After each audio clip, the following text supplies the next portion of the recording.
Usta bo'lish oson emas akalar, to'g'rimi? Lekin bu kasb rostdan zo'r-da.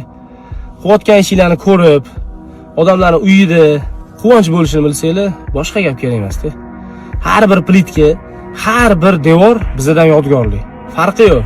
U malyarmi, elektrikmi, santexnikmi, kafelchimi, quruvchimi, suvoqchimi, qilayotgan ishi o'zidan yodgorlik bo'ladi. Shunaqa gaplar akalar. Bugun xalqaro ustalar kuni ekan. Shu sababdan hamma ustalarni va o'zimni tabriklab qo'ymoqchiman. Bu videoni akalar ustalarga jo'natib qo'yamiz. Videoni ko'rib ustaligidan faxrlansa, ishiga bo'lgan ishtiyoqi yana ham oshsin. Istoriya qo'yib yuborsanglar ham bo'ladi. Bilaman-ku, sizlarning ustalaringiz.